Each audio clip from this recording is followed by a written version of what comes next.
tell you, nothing gets me more fucking fired up than that intro. It makes me want to fucking stomp out podcast faces and ears and just crank into another exciting episode of Okada's Shorts. It is G1 season, and I am joined by my partner in crime.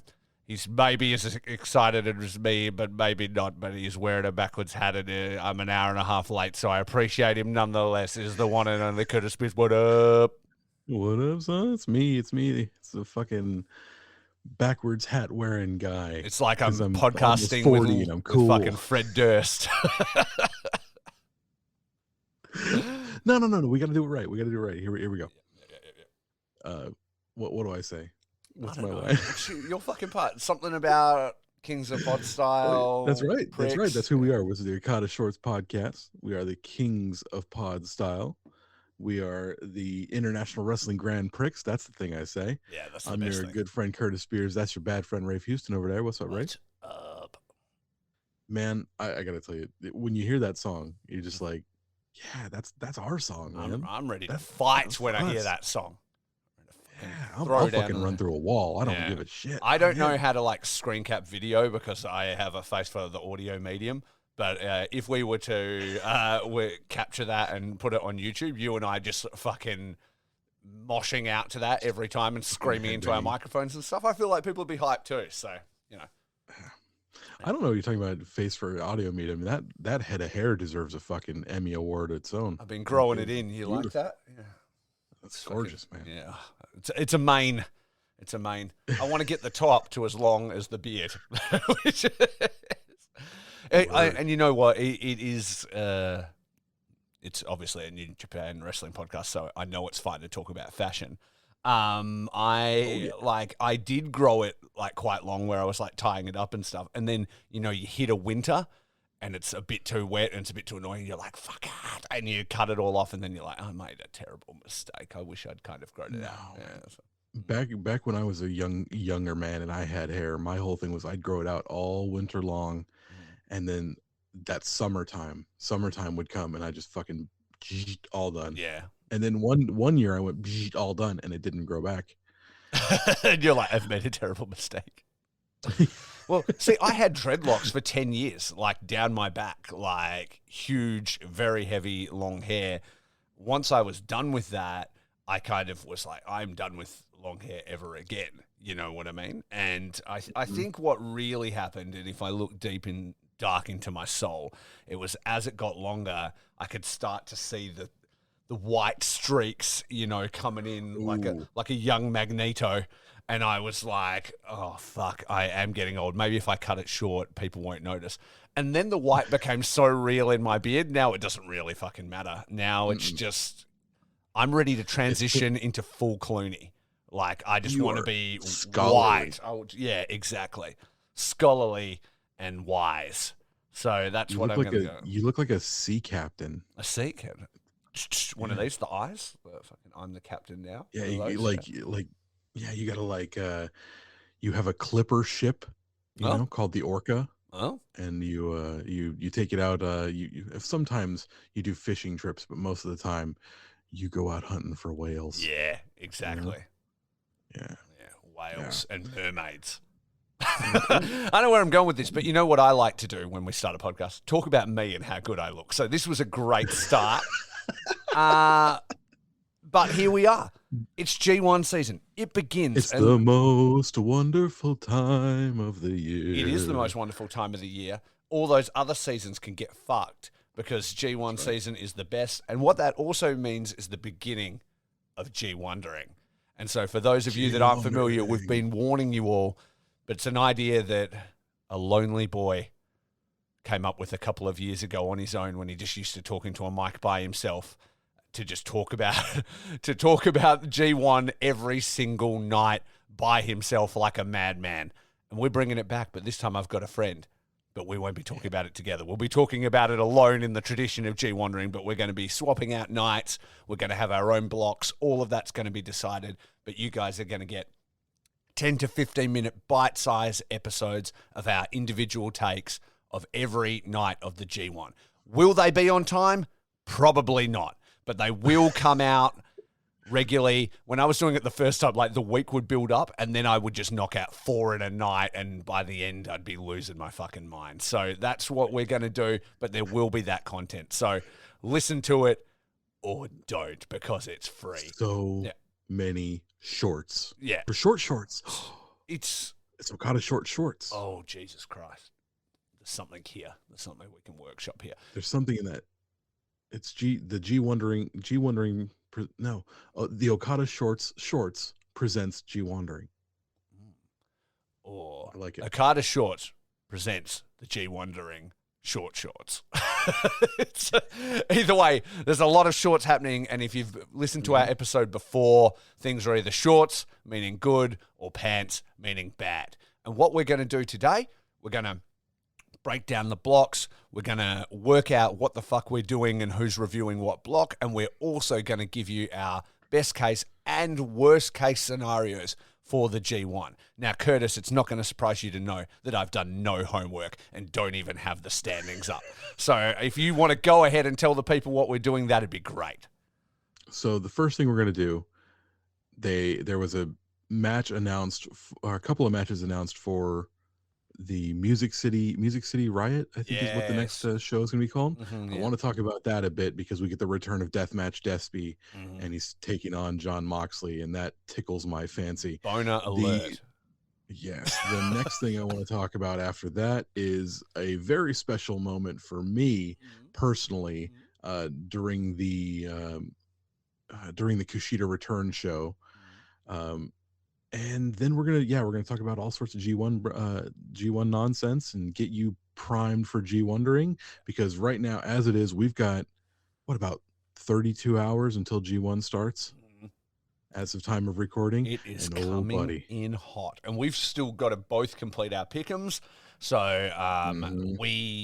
my friend group and I, we run a G1 pick'em contest for the person who wins to be the G Wondering champion, yeah? Currently held by my friend Travis. Anybody that is, old school Face It and Feels listeners will know the story of this. Led to my downfall, and it was absolute bullshit. But he's actually been the reigning champion for like a couple of years now, because I skipped G Wondering last year because, I don't know, New Japan was depressing and I had no time in my life. So I skipped over it. But so he's been the reigning champion. And we're all involved. So my beautiful wife, Amy, our friend Momo Momo has sculpted the most amazing Excel spreadsheet you've ever seen in your life. There's a lot of colors. Curtis thought it was a virus when I sent it to him. It was like staring into the Matrix. So we need to complete those as well, and they create the stakes for the G Wondering, because those picks will be very relevant to our takes. It's going to be so good. Before we start, let's look at the Music City Mayhem card real quick. I can just bring your attention to a couple of different matches. The first one is our boy Clark Connors, Big Horn Energy. Couple of these right here. Bam! Give one of these. Hit him with some of these right here. Versus Davey Richards from the American Wolves. That's gonna be bad. I'm into that one real good. Yeah, I saw that. That's crazy. Also, couple of high fly crazy boys. We got Hiromu versus Blake Christian. Should be pretty good. That's quality fun. match. Yeah, that's really fun.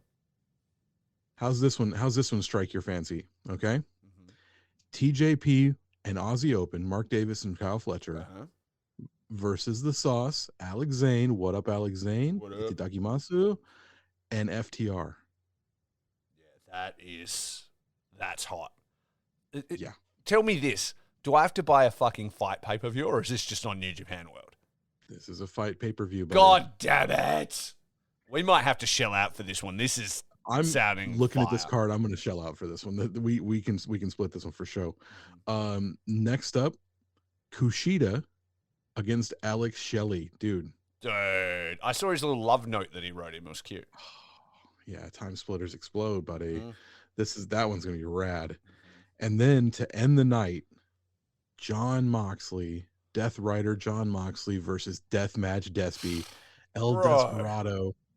Oh, man. This is fire. Yeah. They've finally got me. They've finally produced a New Japan pay-per-view that's too hot for me to just wait for. Like, Yep. after fight, we're going to have to do it. And God damn it, I hate them for it. I hate them. Yep. But it's going to be awesome. Bastards. I might There be able to was- convince the Axis of Evil that is my sort of AEW friend group to get into this too. That'd be cool. I mean, Share the old Koski, you know what I'm saying? I mean, there's a lot of fun stuff in that. Yeah, and There's there'll a lot be of fun stuff. there'll be people that are interested in. Anyway, that's not appropriate podcast conversation. Either way, this sounds fucking killer. I'm really excited about the show. When is this? Oh shoot, that's a good question. I don't know. Let me see. Well, as the person that has organised nothing, I'm pretty disappointed in you for not having that information ready to go. Well, that's fair. I understand. July 30th. It's on my wife's birthday. I'm going to convince my wife that it's her birthday present to watch Deathmatch Despy. There you go. John Happy Moxley. birthday. I got you this on Fight Pay-Per-View. Darling love of my life. Yeah. You have received the joy of watching me watch Deathmatch Despy and John Moxley. Tell you what, if Despy comes out in like the suit and the half Doki mask for this, that is all the birthday it's on. present you need. Oh, it's fucking done. It's fucking done there. It's a wrap. I'm pumped. That sounds killer. As if G1 wasn't enough to get me hyped to the gills, I guess. That's a banger. That's really great.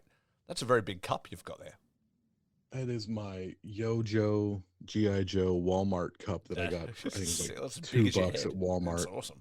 But it's America sized. Yeah. That's containing a lot of liquid. Yeah, normally I drink tea during this to protect my voice, but I don't want to be up all fucking night when we finish this. Oh, is it a little Pikachu? I'm drinking from a Pikachu mug that we got from the Pokemon Cafe the morning before Wrestle Kingdom. We went there after Bad Luck Fale had a party, like at this local bar. We went to and got way too drunk. It's where I met Hanare, actually, and way too drunk with him. We had like an awesome time. Luckily, we were smart enough to not take our credit cards. We only took cash, so we had no choice but to go home at like 5:30 a.m. Booking for the Pokemon Cafe, like 7:30 a.m. So we had like an hour's sleep or something, and we went there, and we were so sick. And there's just all these delicious, Pokemon-themed meals that, goddamn, I could barely stomach anything except for this very cute. Huh? What does Pokemon taste like? What kind of Pokemon did you eat? Delicious. Did you eat a Bulbasaur? I'll fight you. No, well, I mean, I would have, but I was too weak to crack open the shell, so I didn't do that. But I had like what did I have? I had to get like a Snorlax curry or something like that. I don't remember what it was. But I remember the dessert that I got was like a ghastly fairy floss thing, and they like poured liquid and he sort of dissipated, and then you got the thing. But anyway, you could buy the mugs, and I have this adorable Pikachu mug that is very good. One of the things I can't wait to find when I get to Japan for the first time is I'm gonna find a fucking like a Super Sentai like Tokusatsu themed restaurant and just eat there every day. I'm gonna have Power Ranger ramen. I will give you Ultraman soup. the hot tip. There's tons of themed restaurants for basically everything you could ever want in Japan. None of them really do good food, but the theme is worthwhile. Yeah. Except for the Kirby Cafe. Once we were almost dead with tiredness and stuff, and they served the one thing that could save me, and that was raw vegetables in a Kirby like cup. He's like a little fat Kirby, and his head's open, and it's just got like pieces of capsicum and carrot and stuff. And I was like, "This is the only real nutrients I've had in 1 week." I've been subsisting on beer. Yeah, on beer and fried chicken for like a week, and then I had that, and it brought me back. It was great. Oh, anyway, it revived you. It did revive me with the power of Kirby. Beautiful. Yeah, no, I'm gonna find a Godzilla themed cafe. But mostly I'm gonna find that beautiful Tokusatsu cafe, and I'm gonna have like a Kamen Rider curry, and it's gonna be fantastic. I'm gonna have so much fun. It is gonna be fantastic. They do a Gundam one that's really good, but the cafe itself isn't really good. It's like more like see all the models and all like the wicked shit, and then they like sell coffees and a couple of themed drinks. Unfortunately, you can't get like a full. I'm used to eating mediocre Asian food anyway, so I mean, like mediocre Asian food in Japan with like super cool stuff on the walls is gonna it's be fine. Yeah, exactly. Like in America, we pay for the privilege of seeing like shit on the walls in a mediocre restaurant all the time. It's called like TGI Fridays. Like, TGI Fridays, the traditional Japanese cuisine of the Tokyo Dome, is awesome. That's right. That's right. Everybody goes there and fucking parties before Wrestle Kingdom, don't they? Anyway, do they have the stuff there like mozzarella sticks and shit like yeah, that? Yeah, all like the most American like menu you've ever seen. Cool. Yeah, it's just all that kind of stuff. Yeah, exactly.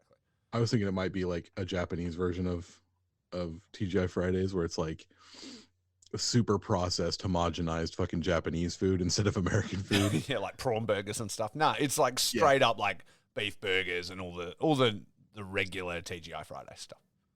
Super cool. Can't wait. Very excited. So before we get into G1 stuff, G1-itudes, I want to draw your attention to a moment that happened that filled my life with glee. Tell me about it. The July 3rd episode of New Japan Road, the July 3rd show.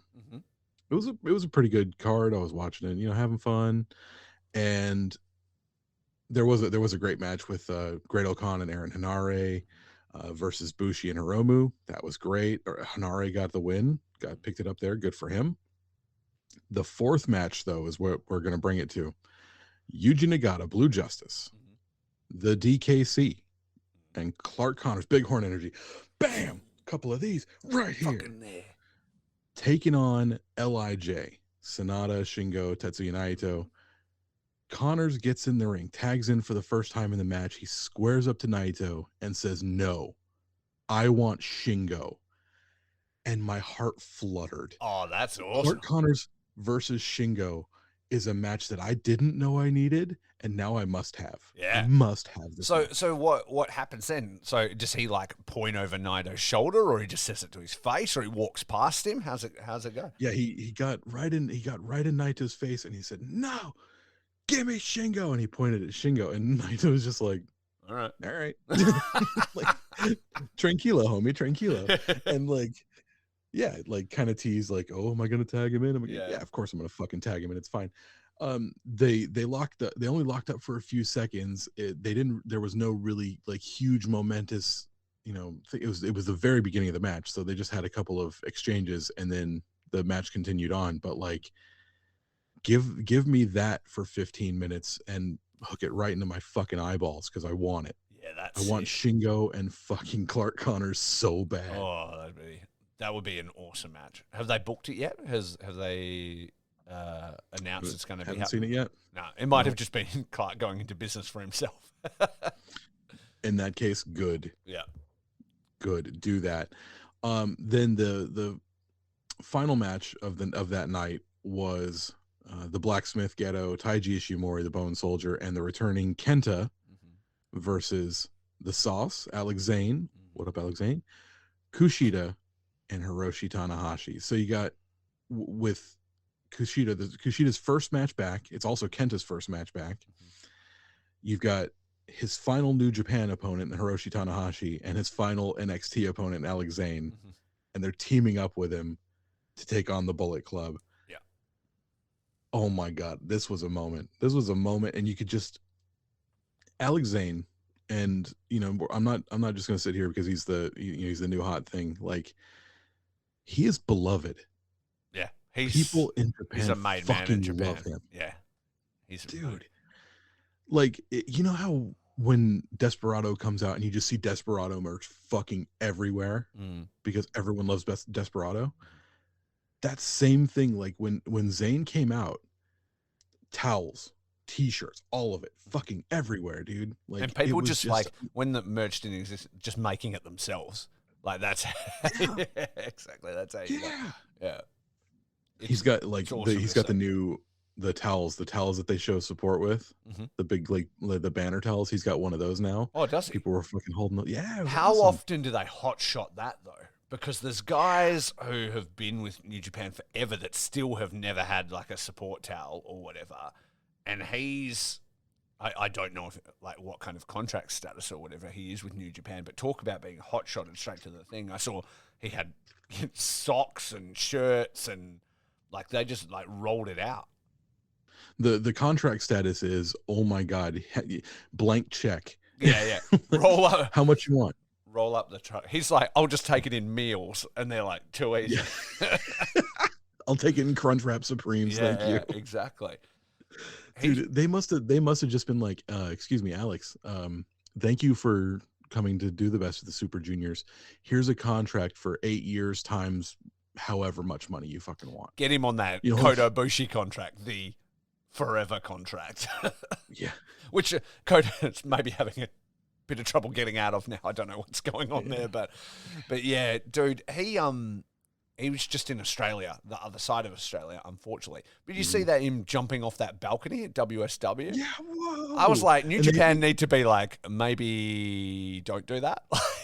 Yeah, we understand you're fucking buck wild. Yeah. But please don't do that. Yeah, we need you to... If you're going to do that, you do that in fucking Carrican Hall. Yeah, exactly. Come off the... Aren't the balcony... Jun Kasai got the balcony diving banned, right? Yeah. Yeah. Was it... I thought Kota did that. I don't remember. Jun Kasai did like his straight up splash, like threw someone on a table from that thing. It's like an epic picture of him doing it, but they were like, never again. Like, yeah. So and you sent that video to me, and I just said, this motherfucker does not have an ounce of fear in his entire body. No, the nonchalance with which he just like twisting flips off a balcony onto men was just crazy. And I don't even think they really caught him. He just sort of landed on the ground and jumped up. Who does that? Yeah. Yeah, no, that like he overshot them a bit, so it was like, oh my god, yeah, no, he just looks over the balcony and goes, no, okay, and like that's the professionalism. Rotates on the x-axis, the y-axis, and the z-axis, and fucking just makes it look so easy, and like I guess the timing and reflexes of these people, because it is like stuntman status, like to do a fall from a second story and land on your legs and not break every single bone in your body. Like the timing and how you collapse your body and like, it's just nuts. Like I couldn't come off a stair, like a single step and fall and not just shatter my leg in every place. You know what I mean? Like, how's he doing? Kidding me? I woke up this morning fucking injured because I slept funny. Exactly. I jump off of a balcony. I'm in a million pieces. Oh, I don't jump like off anything. I don't jump on the spot. I gently crawl over and like I hit the ground. I turn to dust. Yeah, like I got Thanos. I just fucking go through the ground into the fucking upside down and never return. Like I'm not built to do that. And this dude's just like, they're superheroes, man. Like it's crazy. Like I don't. Genuine fucking superstar. Yeah, I don't know, but he's got a great career coming and like underway, and it's very exciting. I want to know what was going through his mind. He's sitting there. He's having a victory that he just got to share with the returning Kushida and Hiroshi Tanahashi. Right? Kushida there speaking to the crowd, specifically mentions him by name and thanks him. Yeah. And then he gets to get up and like be part of that celebration. Tanahashi says, "No, son, you take the turnbuckle, get up on the turnbuckle and thank the crowd." Yeah. Like, wow, what a fucking mind-blowing moment. And like, I know he's had some big spots in his, like he worked for the WWF, so like, or WWE, so like that had to be a pretty mind-blowing thing. But like for me personally, if I'm there and I've just shared a moment with Hiroshi Tanahashi and Kushida, and Tanahashi's like, no, you go ahead and get up on the ring ropes. You get up on there and you celebrate. Like, man, that would be a fucking moment for me. And I hope that he really took that time. I hope he sat down and said, that was a spot for me that I have to recognize. I have to realize that I will never be in this moment again, because that is a special thing that just happened, and I want to fully drink it in like a like a Baja Blast Mountain Dew from Taco Bell. Yeah, That's what. exactly. It's like Tanahashi's like a living legend. You know what I mean? They call him the Yeah, ace of that company for a reason, and that's like having John Cena be like, "No, no, you take yeah, the turnbuckle." You know what I mean? That's like yeah, Hulk Hogan. That's like you know all these yeah. huge names. Like, yeah, it's crazy, man, and I think he's a smart enough guy that he knows, you know, what's beginning there. So I hope we're going to see a lot more. And I don't know if he's going to relocate full time or whatever, but I would love to see it. I Oh, think dude, yeah. words into If his he stroke moves in to Japan. Japan, and like he popped up and at the end of that speech to the crowd, and spoke Japanese, What? and the place went fucking nuts. I was listening to the Japanese comp, so I don't know what he said. Mm-hmm. I'm not fluent in Japanese. I know a couple of words like here and there, Mm-hmm. but yeah, when he popped up and he just said like something in Japanese, and the crowd was just like, "Oh shit!" Yeah, yeah, exactly. Just Yeah. huge baby face energy. Oh man. Hell yeah, Yeah, dude. Move that's to awesome. Japan, learn Japanese, and fucking feast for the rest of your life, literally and figuratively. Yeah, exactly. And rule the world. Fuck, the door's open there, man. Yeah, dude. Yeah, So good for fucking, him. yeah, Hey, good on him. what do you say? So before we start talking about the G1, Mhm. did you watch any of the G1 presser today? I did. So I was trying to see as much of it as I could. I saw all of the English speaking uh, people's comments, but I could not find any of the Japanese comments like with With subtitles. subtitles? Yeah. hmm That makes sense. You I catch think ELP's text message? yeah, I was gonna say, who do you think won and why was it ELP? It was ELP. Maybe while can, you can vamp on this a little bit, maybe I'll cue it up, eh? I mean I could do a dramatic reading if you'd like, or we can listen to it I if you can have it. literally play it. But what did you think of the entire thing? I thought it was like a pretty amazing time, right? I think it's so much fun when these guys try to like outdo each other. Like they like try to prove who can dress the snazziest and it all almost always looks amazing, or who can come up with the funniest, you know, put down for their opponents in the block coming up. And it's I was looking at the blocks again now that I've listened to the press conference, and now there's so many more matches that I'm extra amped to see. Yeah, Um, yeah, all it did was hype me up, dude. And like, I never need to get hyped up for the G1. yeah, I never need to get hyped up for the G1, and I'm extra hyped now. yeah. There I'm was like, some like good promo stuff. But let's play ELPs real quick because he couldn't be there and he made the most of it. So oh, watch please this. do.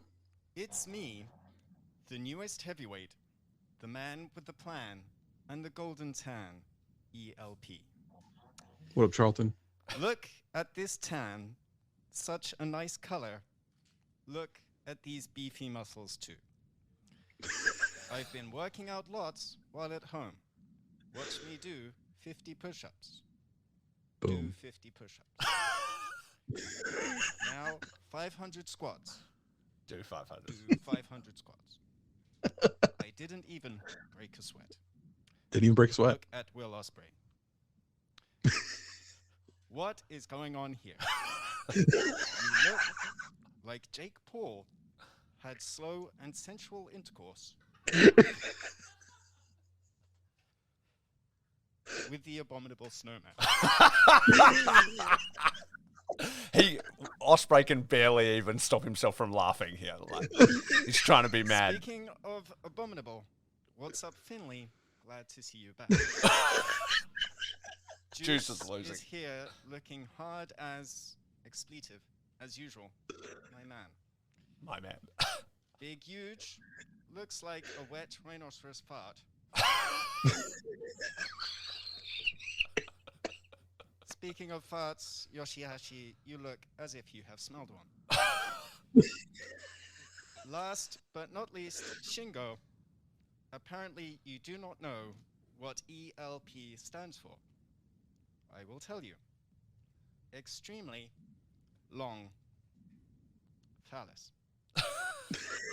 I guess it does make sense why you don't know what that means. Oh, Thank you zing. for your time. See you all in Sapporo. Talk about making the most of not being there. Like, that was awesome. Round of applause. Yeah. Round of applause. So funny. Wasn't even there and stole the entire press conference. Did you hear Charlton like go, "Ooh, do I have to say phallus?" Yeah. Fuck it, I'll say it. Exactly. Expletive. Exactly. Now that was Expletive glorious. And deleted. but there was some great stuff from a lot of the guys. Will Ospreay's like hard Englishman stove your cunting head in, like like aggression was pretty brutal. Juice was like funny, just carrying on. Like Juice is basically the Hulkster at this stage. Like Juice's fucking promo was so good. Yeah. He's like, of course I didn't bring the belt. Why? What am I gonna bring the belt to this fucking press conference for? He's getting it fixed. He's getting it shined up. Zack Sabre Jr. was awesome as always. Like, yeah, I think it was really good.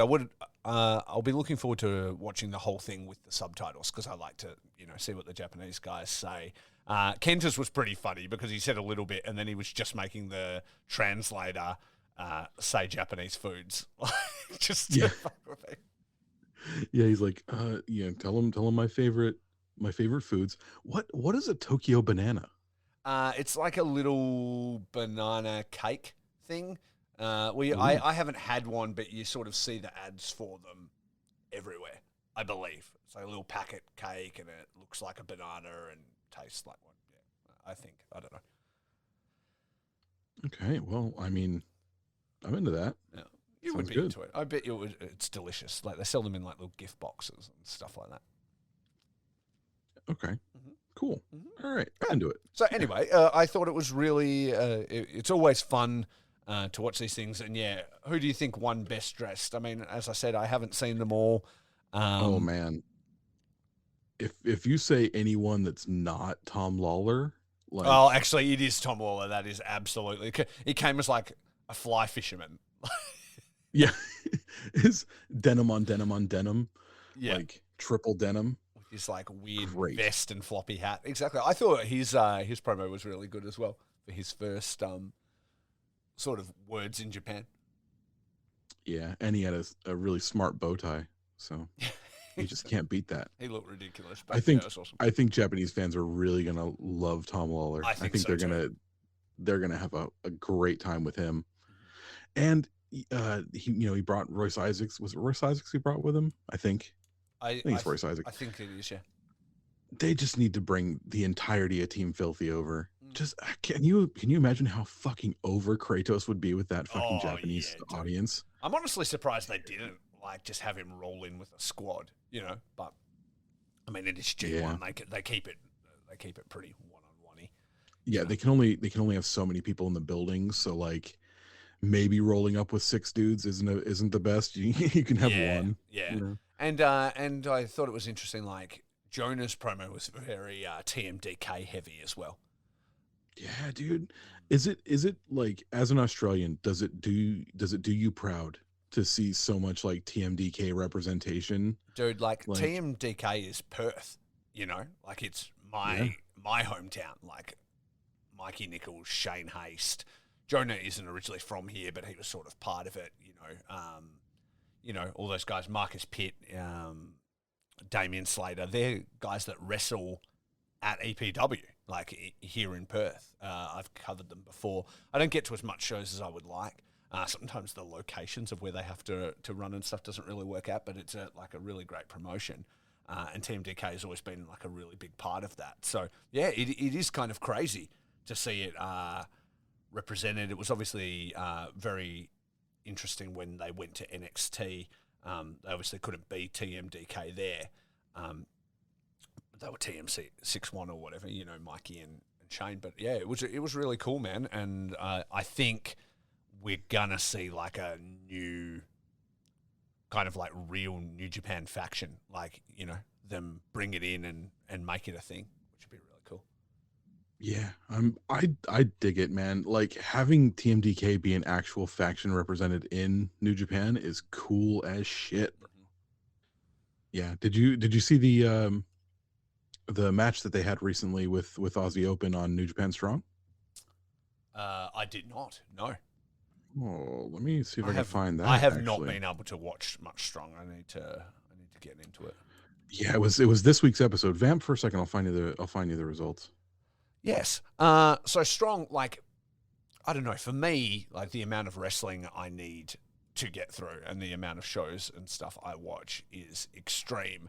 And so, like, finding a spot in my weekly viewing or anything like that to fit Strong in as well has been really challenging. And it always catches me, like, the promos and stuff look really good. I obviously know what's going on and I keep up with it. But yeah, fitting in that extra, hour or two a week of wrestling has been harder. I may need to find a way to fit it in and get up to date with it. I really want to watch that match with Tom Lawler and what's his name, Fred Rosser now.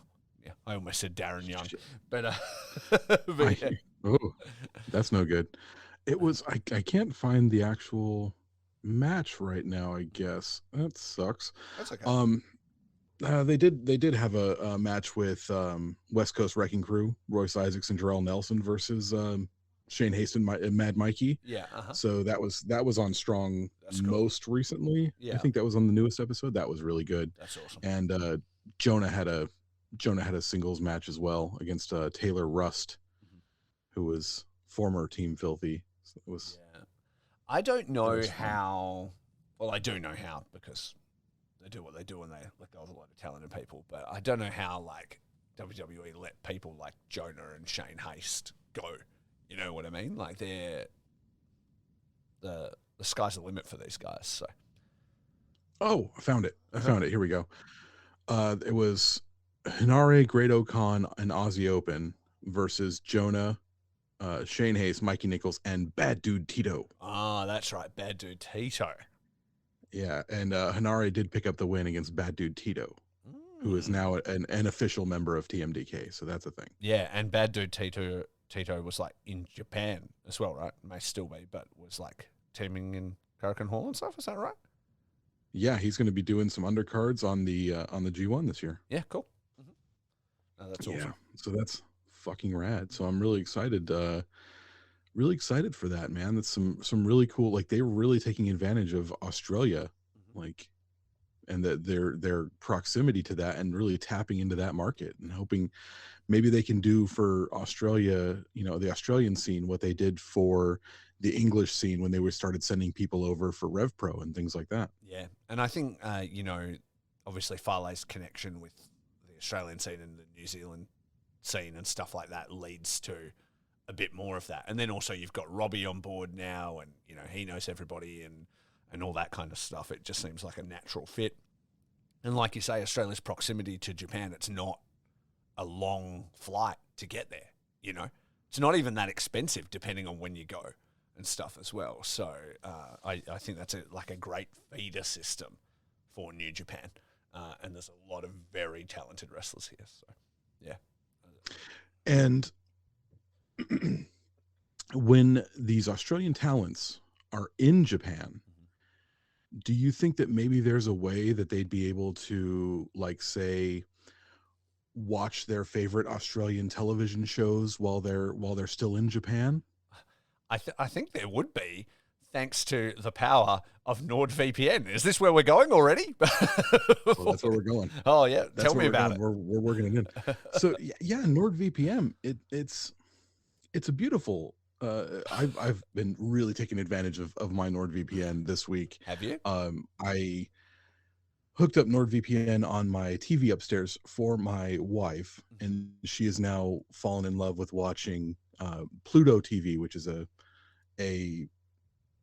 free service that you can watch that has like classic television shows and things like that. She's gotten the American version of Pluto TV now, which shows like old episodes of American Gladiators. She and I have been watching together. There's a classic Doctor Who channel on there, which we just, anytime we're looking for something, we just throw on the old Doctor Who and like watch old episodes of Doctor Who. It's beautiful. There's a lot of really great television out there that we don't have access to here in old Blighty. Yeah. Well, that in that the Australia as Americans well. have a free system just to take advantage of, I and know. we get to take advantage of that now thanks to NordVPN. The Americans bogart and all the good shit. The same as like I've been on Hulu. My good friend, the Wizard King Oren Vite, huge fan of Black Clover. Been getting into Hulu and catching up on that a little bit. I'm only a few episodes in, but I don't always do a heap of anime. But yeah, I've been enjoying that too. It's been awesome. Man, and you know what's the best part about having a great VPN service like that? What's that? Not only does it give you access to all sorts of other things that are region locked away from your country, it helps keep you secure online Safe as a baby. by disguising by disguising your IP address. It really helps to protect your passwords, your financials, and all sorts of other things. It's if you have to pay for that kind of security, it's worth every penny. But you know what we can do? We here, the Okada's Shorts boys, we can offer you an exclusive NordVPN deal by going to nordvpn.com/what? Shorts. That's right. You get a huge discount off your NordVPN plan plus 1 additional month for free. It's completely risk-free with Nord's 30-day money-back guarantee. If you are not impressed, after 30 days, you can cancel and get your money back. Money-back guarantee. Handled. Let me tell you, though, it's worth it. And that is how confident they are that NordVPN is going to change your life. And don't forget, you can choose a bundle to fit your level of security. So get to nordvpn.com/what? Shorts. And use that code shorts to make sure you get the deal that's right for you. So nordvpn.com/shorts. And that's it. I need to set that up on my soundboard where it just goes shorts like when we hit it. But yes, they've been supporting me for a long time and now supporters of the Okada Shorts podcast. Okay, without a further ado, we jumping into the G1.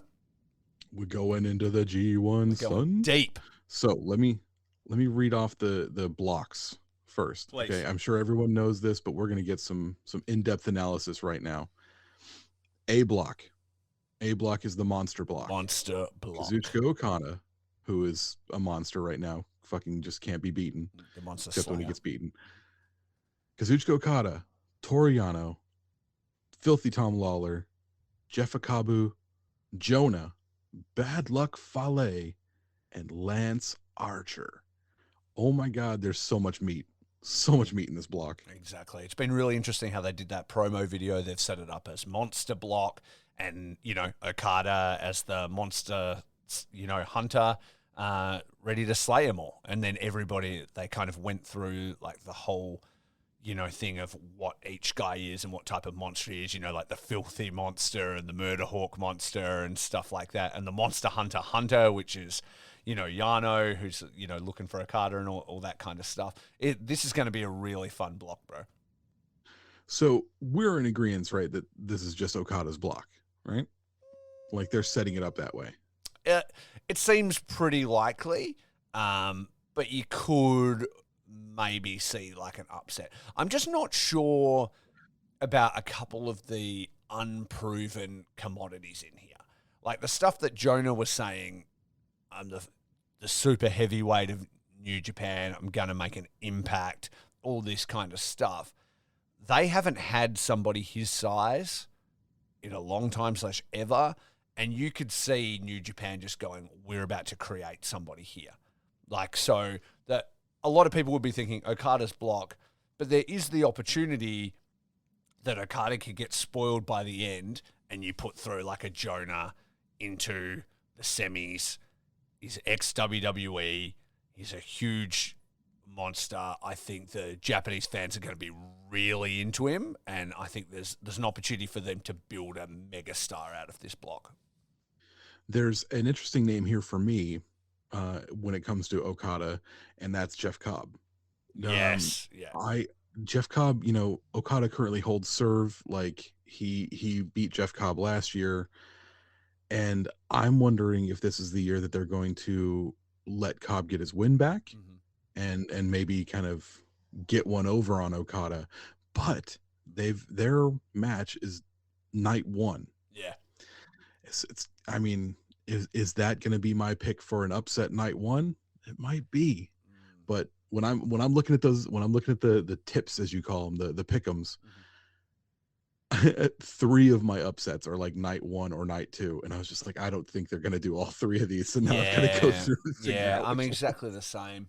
And, you know, like when I think about the press conference and Jeff Cobb's promo, he kind of cut this sort of casual promo that the Imperial unit's already going to win and first up is Okada, he matters the most and all that. I'm like, I'm not sure that's going to go your way, bro. You know what I mean? Like, he's kind of making a real big deal out of it, but Okada's Okada and Jeff Cobb's in a tag team at the moment, you know? Yeah. So Yeah. whether they're I going mean, a fucking to, awesome tag team. yeah, it's a fucking awesome tag team. But yeah, I wonder which way it's going to go. So I don't think that's a foregone conclusion. I think when I did my first kind of workup of my pick'ems, I also had Okada getting set up, you know, upset immediately. But maybe they want to go the other way. Maybe they want to make him dominant out the gate. He's running the block. He's slaying all the monsters, and then he falls towards the end. So if they're going to end it, so yeah, I'm not 100% convinced that Jeff Cobb will just beat Okada just because Okada beat him last time. Well, let's do the Okada Shorts thing. What is the best case scenario coming out of this A block? Out of this block, okay. So, Okada, Yano, Lawler, Jeff Cobb, Jonah, Bad Luck Fale, and Lance Archer. Yeah, okay. So let's make some notes here. And I'm gonna write this down. I think for me, best case, it's maybe Okada or Jonah. I think, though, you know, Okada has kind of been to the top many times. I love him, and he's gonna deliver the absolute best match quality. So the longer you keep him in the tournament, the more good stuff you're going to get. And then on the other side of that is Jonah means kind of launching a new star, you know, and that always sort of gets me excited. Which way are you leaning? So I think for me, best case scenario would be to launch a new star in either someone like Jonah, who I would love to see, or possibly Tom Lawler, like leader of a stable that could be coming over and making an impact. He was the strong open weight champion for ages, a year. I feel like I'm already overlooking Tom Lawler, where really, like you say, I mean, he was the strong champion for like a year. The company obviously thinks a lot of him. They've brought him to G1. He could be a real wild card in this block. Yeah. So I would say best case scenario is make a new star. I mean, this is the same thing we did with our Best of Super Juniors blocks. We were convinced somehow that we were like, Clark Connors is going to win this, or Ace Austin could win this, or like we were doing that. So we like the idea of making a new guy. So who's our best then? Jonah or Tom Lawler? Jonah? You mentioned Jonah and I mentioned Jonah. Let's say best case scenario would be Jonah. Okay. And worst case scenario is what? Yano? Probably Yano. Yeah, exactly. That would be, worst case scenario. It won't happen. He's in here literally to be a wild card and to kind of protect people. You know what I mean? Like, wait, Bad Luck Fale is in this. Hold up. Get off Bad Luck Fale. That's my homeboy. Yeah. No, there's a couple. There's always going to be a couple of Yano wins. I mean, there's 6 people in this block that he could beat. Yeah. He's going to beat at least 3 of them. Yeah, and in some wild format. Exactly. It protects them because they can lose but not be defeated. You know what I mean? They just get out crafted or whatever and counted out or something like that, and they're safe. And they're still there and they're still ready to fight. So I think Yano's probably low key hella excited to watch Toru Yano versus Tom Lawler. Oh yeah, because totally. Lawler's underrated funny. Yeah, like that could be gold. I think so too. But I'm putting Yano as my worst case. But even then, if he won the whole block, that would be fucking wild to me, and I would still be having a great time. But let's go best case Jonah, worst case Yano. Okay. B block. You got your IWGP World Heavyweight Champion, Sekai Hibiki champion, Jay White, Tomohiro Ishii, Sanada, Tama Tonga, the Great Okan All Hail, Chase Owens, and Tai Chi. This block it's hit and miss for me a little bit. There's some people in here I don't enjoy watching wrestle. There's some people in here I tolerate watching wrestle, and there's some people in here I fucking love. So I'm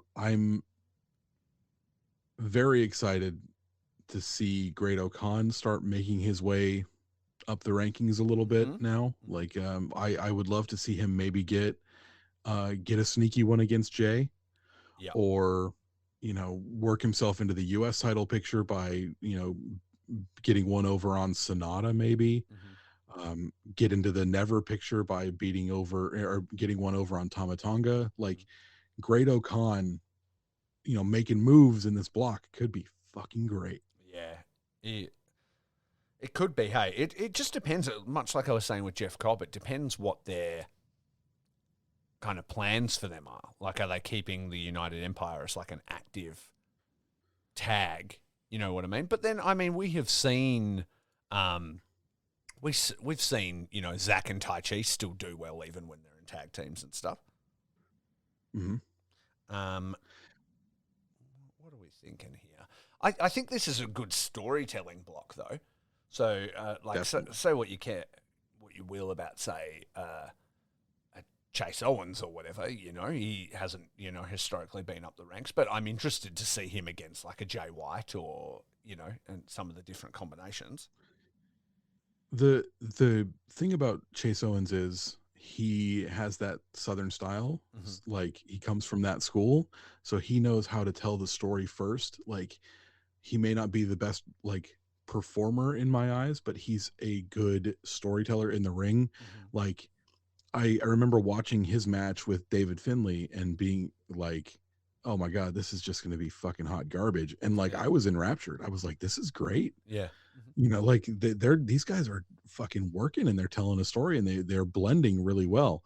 So I think that with Chase and Jay White, even though there's bound to be some sort of Bullet Club shenanigans, they might be able to put something together that can really entertain someone for 15 to 20 minutes. Yeah, exactly. And plus you've got the Tama Tonga story with Jay White going on there. Yep. And then you put in, like you say, the Great Okan, you put in Tai Chi. Ishii always delivers bangers. Like Ishii Jay White is going to be killer. Ishii Tama Tonga, Great Okan. There's stuff going on, and we're also going to see the development of where Sonata is now he's returned. I mean, we've only really seen that one match since he's been back. So it'll be interesting to see how it goes. So I still think it's going to be a cool block.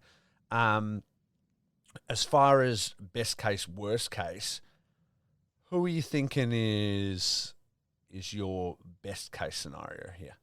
Best case scenario, I'm stuck. There's two. Yeah. Great Okan, it was my initial pick. I was thinking Great Okan coming out of this block would be the fucking best. But Tai Chi, I would love to see Tai Chi take a big step up, man. Yeah, I mean, they have dissolved Dangerous Techers now, so there could be the opportunity for a huge kind of breakout moment for him. When you look at Jay White in this, and you look at potential challenges before Wrestle Kingdom, because that's what it sets up when you've got the World Heavyweight Championship in the block, who are you seeing as potential winners and title contenders before Wrestle Kingdom? Because I personally could see Tama Tonga playing a spoiler for Jay White, and then maybe setting up a one-on-one match before Wrestle Kingdom. If they're gonna have someone that's not Great Okan win the block, I want Great Okan to set up and have a challenge. Even if he's not successful, a title challenge for Great Okan would be a really cool moment, and I don't want to say like a congratulation or anything like that, but like, you've done good, kid. Here's something to continue building you and establishing you to where he will be. That dude's gonna be heavyweight champion probably sooner rather than later. Yeah, wow. So that's a big call. I think it's got to be. He's undeniable. Yeah, Okan's the man. And if anyone out there in Radio Land is not on the Okan bandwagon, I have Fuck one you. question for you, and it's fucking how dare you? Because this dude is the man. He is a hero. All right. Yeah, you could definitely see Great Okan being a potential challenger. You could see Tai Chi, and I think Tama Tonga and Sonata, I think, are the main guys you'd be looking at as potential pinners of Jay White. I mean, even Ishii would be sick. If Ishii got like an upset victory and then they had a title match, Stone Pitbull versus Jay White as like a title contention before Wrestle Kingdom would be awesome.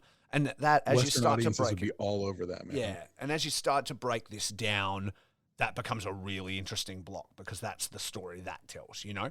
Whereas A block is the monster hunter getting through all these big beasts. B block is really the champions block and who could be a potential threat before Wrestle Kingdom. Yeah, it's a dangerous block for Jay White for sure. Okay, so so see, oh, sorry, you go. Yeah, so you're going to see at least 2 like title challengers come out of here, and they could be pretty deadly. So I'm excited. Yeah. So I think we've got to say best case scenario is Great Okan because you won't hear any other option. And then what's worst case? Chase Owens, right? Probably Chase Owens. Or maybe Ishii, because you just know that he's not going to go any further than the semis. So like having him win the block would kind of be, even though like this might be his last G1. So like maybe they would give him a little bit of a congratulation, but like you know that he's not going any further. He won't go any further, but he'd deliver great matches though. He would deliver great matches, but like if he wins the block, you know that whoever he's versing in the semis is then gonna go past him into the finals, probably. Yeah. So I think that would just not be interesting for me to watch as someone who's into the story. It would be interesting for me to watch as someone who's into the match, but like it's almost a foregone conclusion at that point. Yeah. What about Sonata as a worst case? Because he stands we can say worst case is Chase kind of thing because we don't, terribly like his wrestling and stuff. But Sonata's a very real threat to win the block and maybe even go to the finals. And though I've liked where he's going, I'm not sure he can deliver the kind of matches I would want to see in a final, making him more dangerous to me and my viewing enjoyment. his match with Kota Ibushi was probably my least favorite G1 final ever. Yeah, that's what I'm saying. And that's scary. It's like, maybe we give him another go. No, don't. How about no? How about don't do that? So does that make him a worst case scenario? I think, okay, so just to save me from ragging on Chase Owens, which I do at least once an episode, and it's definitely not something I mean to do. Maybe we should say Sonata is our worst case scenario. Yeah, I think Sonata is worst case. And I think you sold me on that. I'm happy to be proven wrong by him, but track record makes me concerned. And they like to set him up as a potential world title shot before Wrestle Kingdoms. They've done it with Okada, and then you've got to sit through like a 30-minute main event fucking Sonata match, like as well, like down the line, and you're like, great, this is a write-off of a show. So I'm going with Sonata as my worst case. Yeah, that's a good one. Let's go on to the C block. We've got your girlfriend Hiroshi Tanahashi. Yeah, we do. Hiroki Goto, who evil. This is a superstar block, right? The returning Kenta, Zaku Seba Jr., Aaron Hanare. What's up, Aaron Hanare in the G1, by the way? How you doing, son? Ultimate weaponing intensifies. I'm ready for it. And Tetsuya Naito, El Ingobernable. So, this block is going to be storytelling ahoy. Yes. I'm looking at these matches. Tanahashi, master storyteller. Yes. Kenta, master storyteller. Tetsuya Naito, master storyteller. Like Zack Sabre Jr., master ring technician, underrated storyteller. So like this is going to be probably one of the funner blocks to watch. Hey, what a great block for Hanare to be in.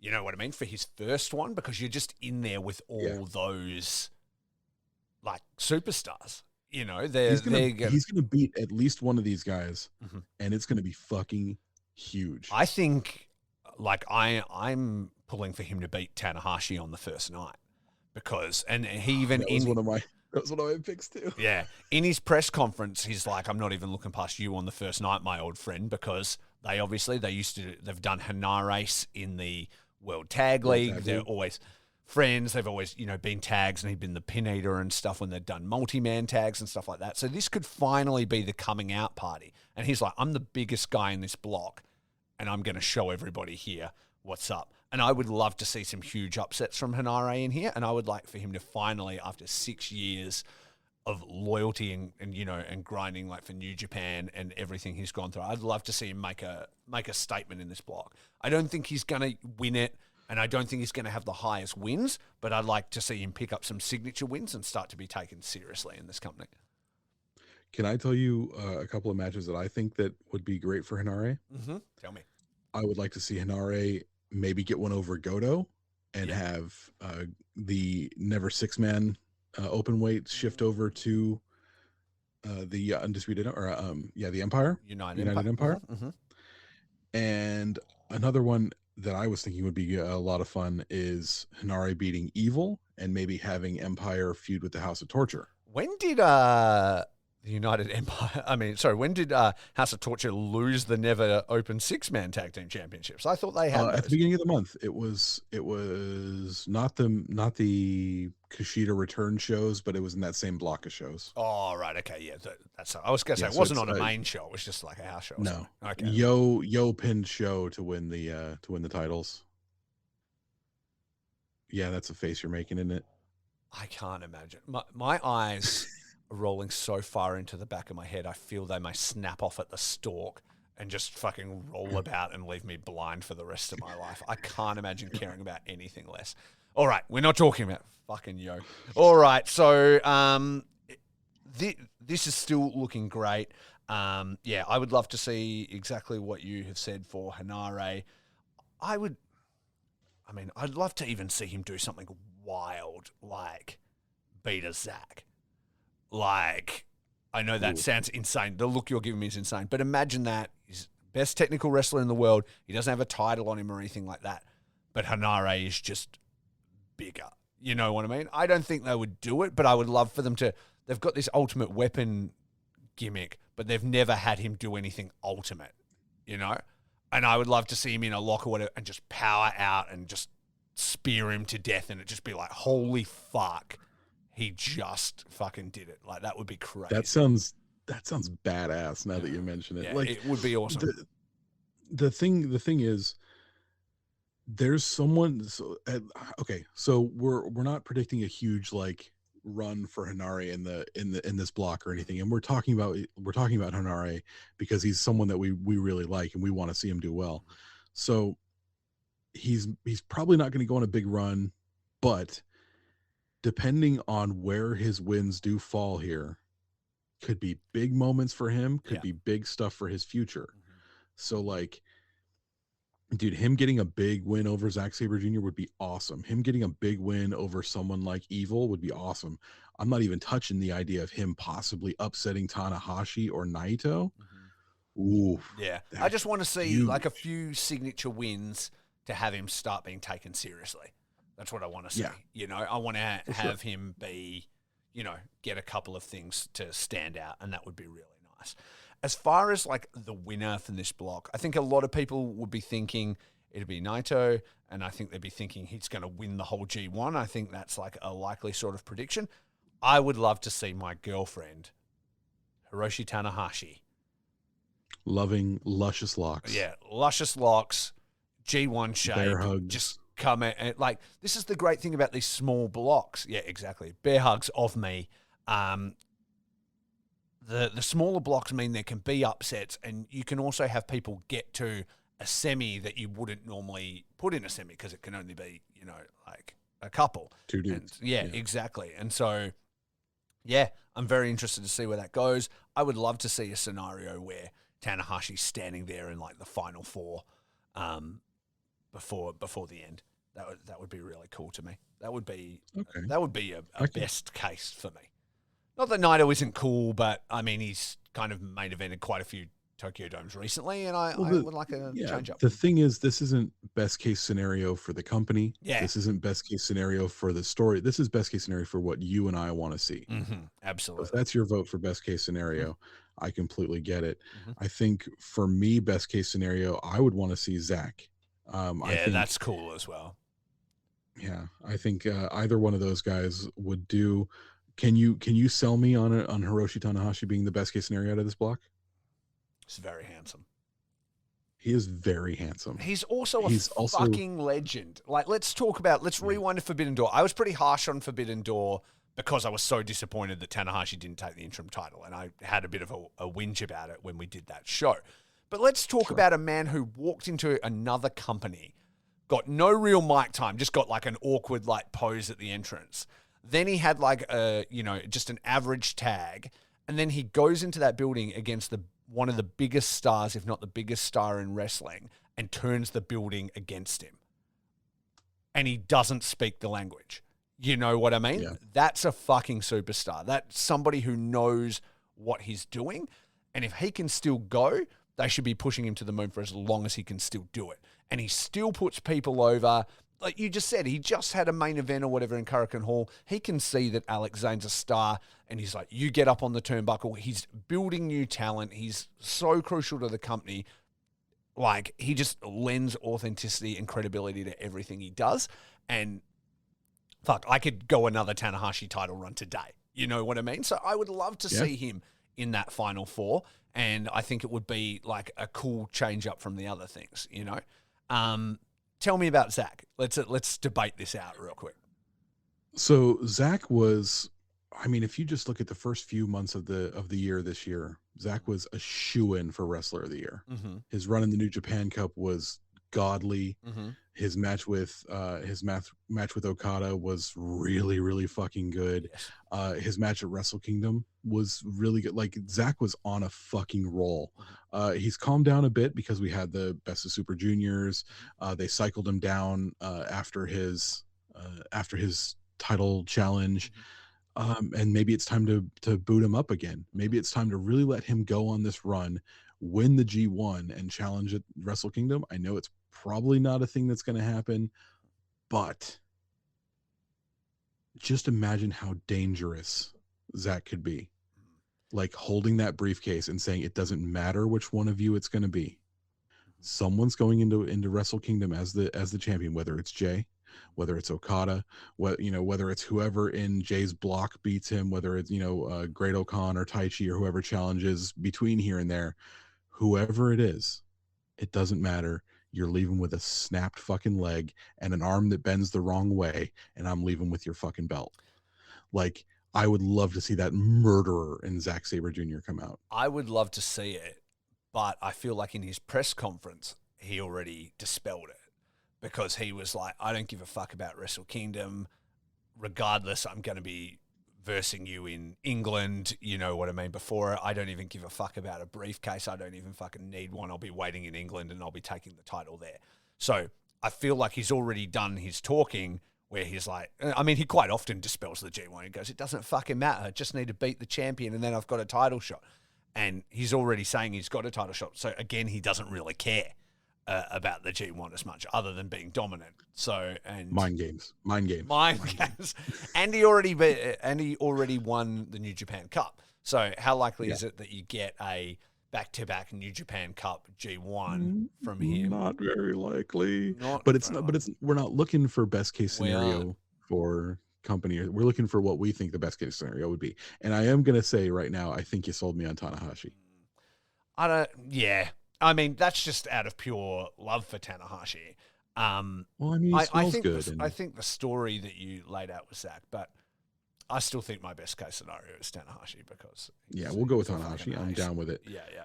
Who's the worst case scenario in this? Goto? Yeah.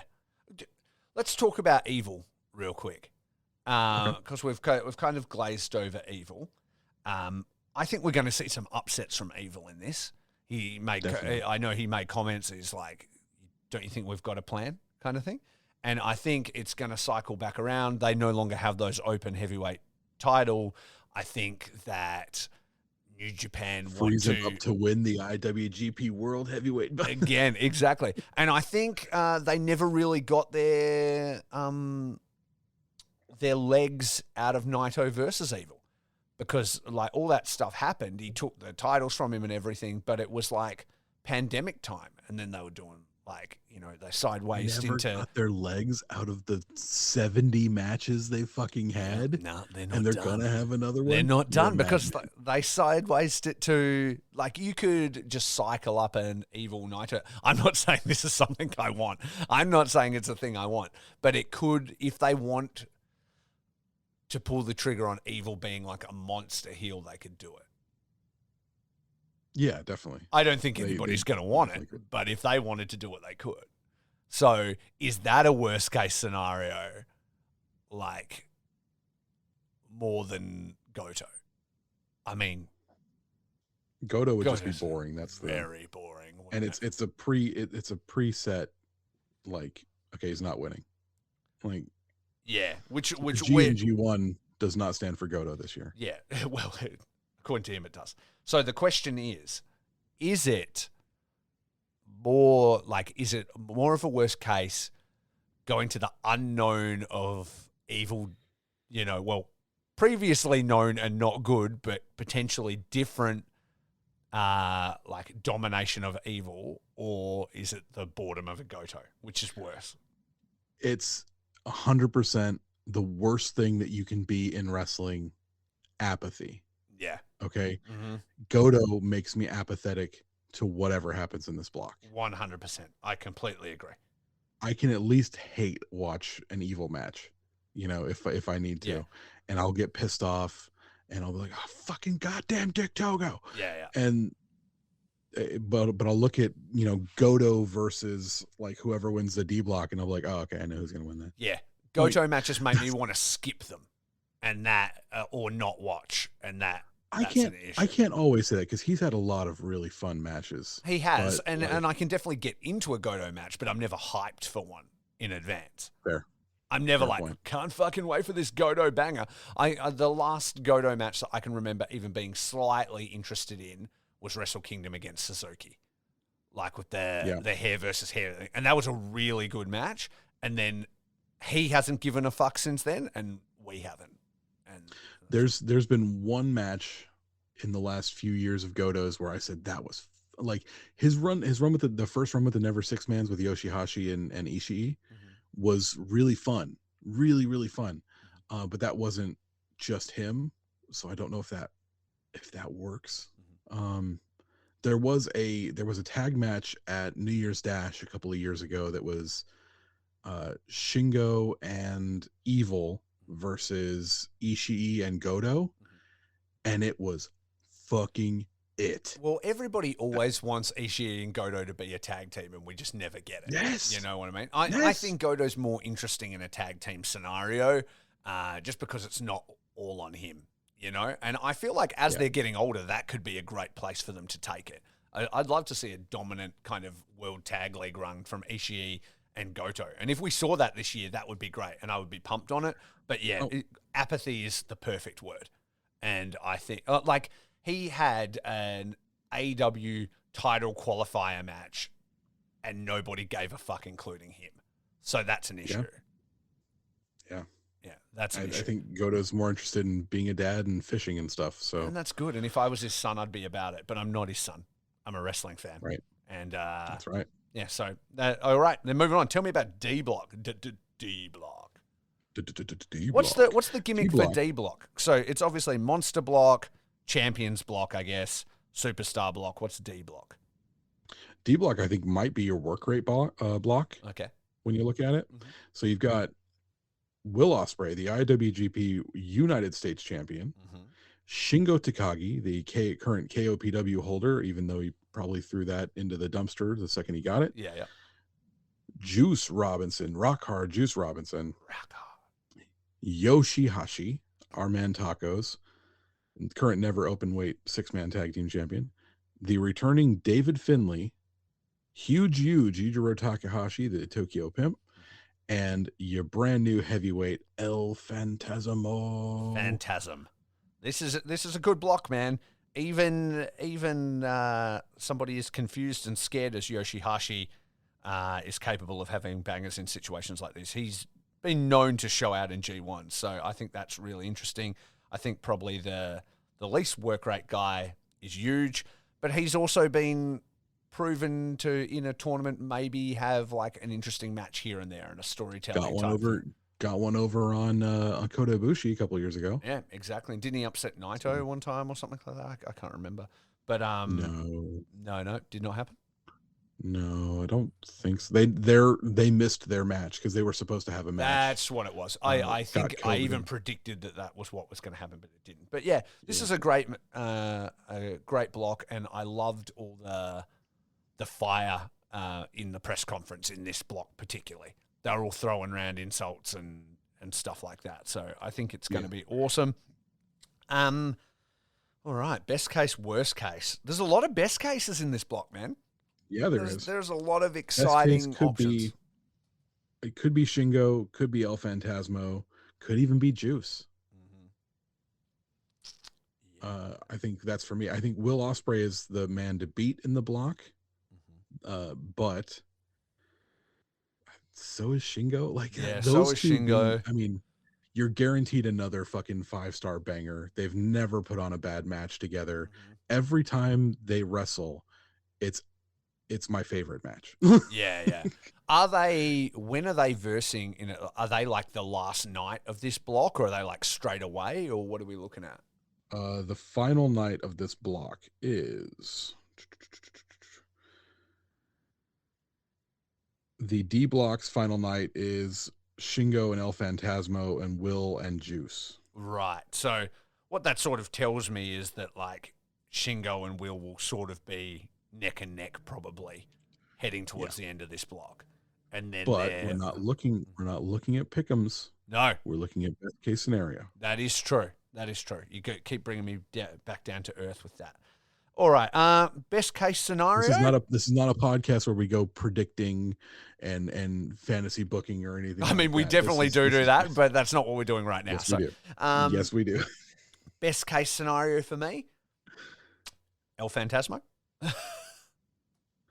I think it could be a lot of fun to see, like, okay, El Phantasmo wins his block in G1 and Jay doesn't. What does that do to the Bullet Club? Mm-hmm. That could be a thing. Mm-hmm. Could be a pretty cool story, man. You know what?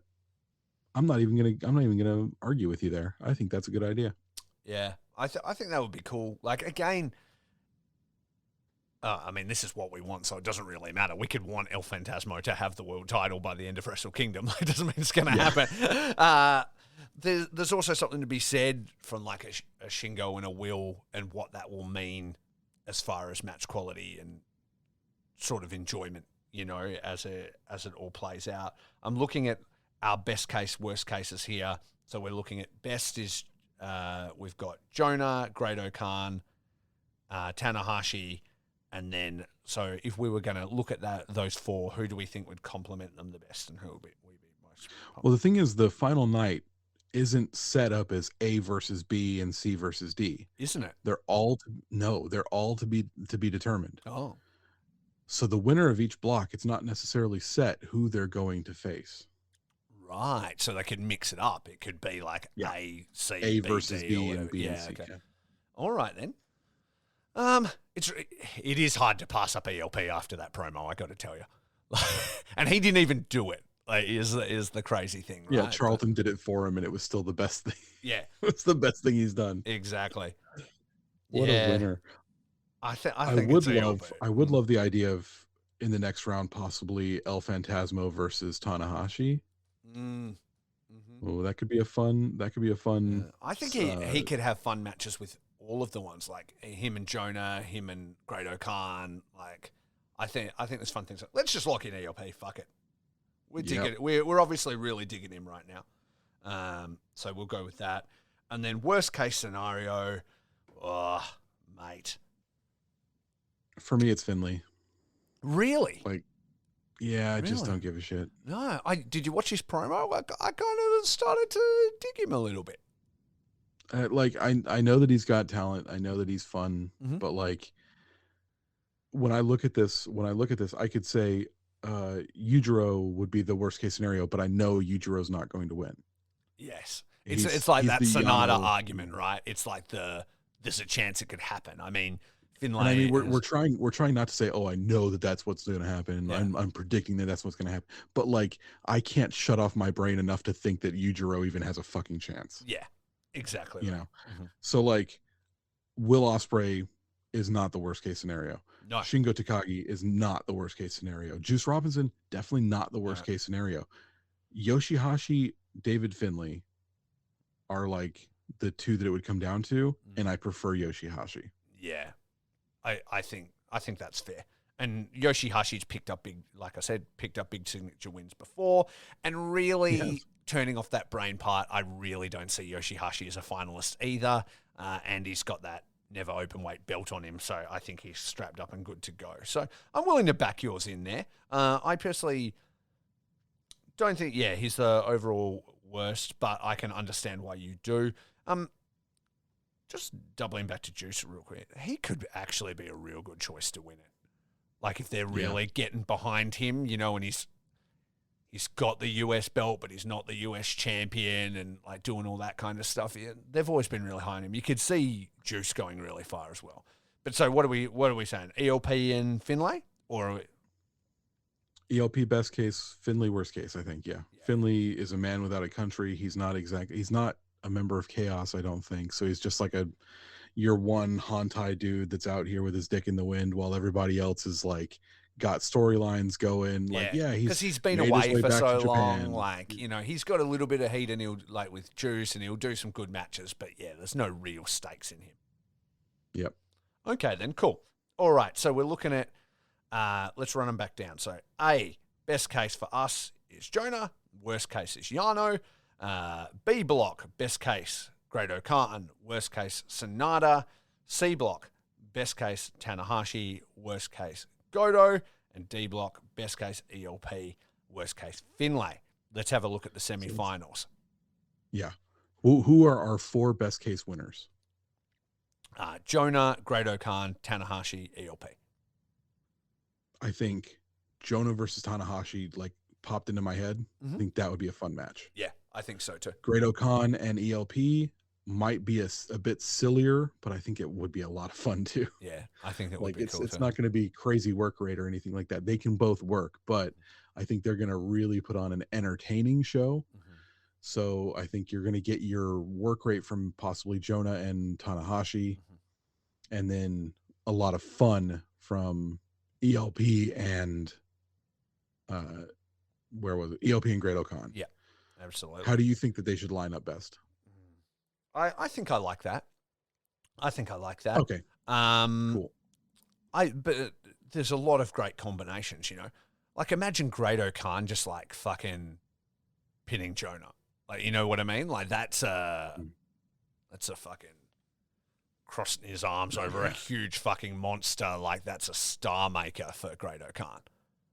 And then ELP and Tanahashi, either him, you know, overcoming the legend or being overcome is really cool too.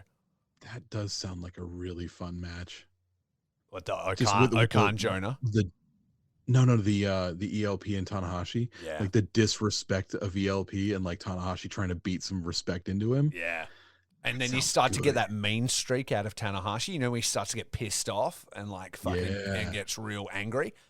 I kind of like that better. Let's go with that one. Let's go with that. I love that image of Great Khan standing over the fallen Jonah. Like Jonah's there and he's got a foot up on him and he's doing the crossed arms, and it's just like, and he's doing his promo, and like without the microphone, he's just shouting, screaming his promo. Yeah. Hand behind his back, like this one, orating the coach. Yeah, fuck yeah. Let's do that. So Great Khan beats Jonah, and then so it's Tanahashi and ELP. Who are we saying? I'm gonna say Tanahashi. Tanahashi, Great Khan would be fucking touches that darkness in his soul. Yeah. and uses it to beat some fucking manners into ELP. Yeah, and then ELP And learns then you that get- lesson too. You catch that look between them, and there's like a respect there, and we start to see shades of who ELP is going to become down the line. He's learned a lesson. I'm not quite ready for the legend. And then Tanahashi goes on to face Great-O-Khan, which I think is really exciting. And to be honest, as we started these picks, I wasn't even that excited about Great-O-Khan. I know you were. I wasn't really thinking about him, but now I'm getting really excited. And we've seen Great-O-Khan and Tanahashi have good matches before, like for the Never Belt and things like that. Yeah. So I think that could be a fun G1 final as far as our best case scenario. Yeah. And then we look at the end. Are we strapping the rocket to Great-O-Khan's backstrand in Wrestle Kingdom, or do we have Tanahashi going to Wrestle Kingdom, two huge names, Tanahashi versus Jay White? Jay White first beat Tanahashi for his belt, and now it's come back around full circle. The ace is coming for him. That's the one. Fuck, Last we just ride booked for the it. Cowboy, My girlfriend baby. to win. I fucking got there in the end. Fuck yeah. You did it. I did it. I talked him into it, people. We got there.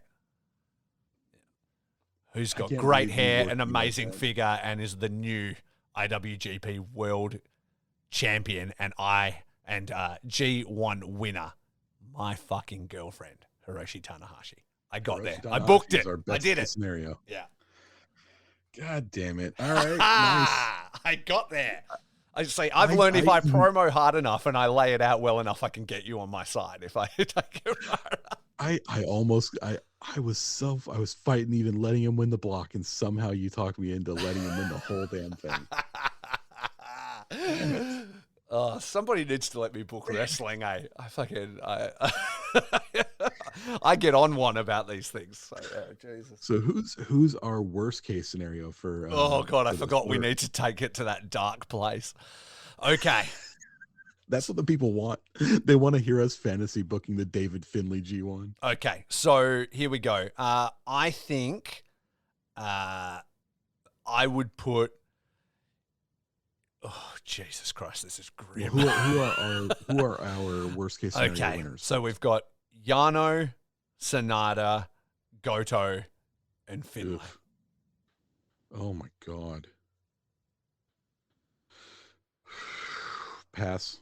Okay. This is how I see it. Worst case. I'm putting this evil into the fucking world. Okay, I'm gonna put. Oh God.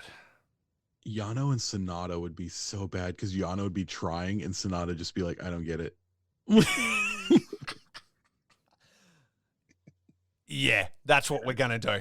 So, but in the end, Sonata triumphs through.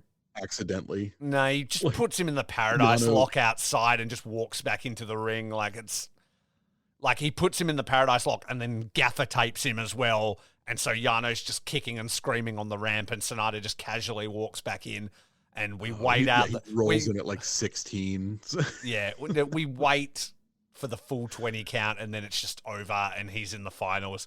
And then Goto and Finlay, nobody cares, but they would have a good match, would be kind of overthrough it, but then Goto will come through. And then you get the electrifying, apathetic final of Goto versus Sonata, a previous G1 winner versus Sonata, but then Sonata fucking wins. Who cares? And then it's Sonata versus Jay White in the main event of Wrestle Kingdom, and I commit suicide. God, I would fucking put my fingers in my eyes if Sonata win the G1. Yeah. And you know what else? In our booking of this, Sonata had already beat him. So it's not once, he gets two shots at it. He headlines a pay-per-view on the way there, and then he wrestles him again at Wrestle Kingdom. How about that? But no, because Great-O-Khan has beaten Sonata in the block and challenges for the briefcase and comes in and saves us all. That would be best case. That's not happening. We're dealing in worst Damn case. it. In the words These of worst case Slipknot, ones are I the push my fucking fingers worst. into my eyes. That's worst case. Oh It's a my grim God. existence that we're And living in. you like Sonata. I do. You can tell he's not all the way rehabilitated. Like when he got injured, I was starting to get behind him, and then he got injured, and so it hadn't settled in. So sitting in the back of my mind now, he is still that person who he was. He has this entire G1 to rehabilitate himself, and there could be a scenario where by the end of the G1, I'm like, let's fucking go, and like about Sonata, but I'm not sure I see it happening. I think he's got a way to go. I think you're right. Here's a question. During the G1, people usually debut like a new look, new ring jacket, new mask. Who's going to fucking style out hardest this year? Sonata goes an even smaller mask than ever before. He's got like a Robin Domino mask. Yeah. He will ball out. Like he always kind of rocks it. We should have done the worst case before the best case. We put ourselves on the biggest high about Tanahashi, and then I've literally plummeted us into depression by the end of that. So let's talk about looks real quick. Who do I think is going to show out? Will's going to spend 10 million pounds on a fucking new robe. Yeah, so he will. Look fantastic. It'll look fantastic.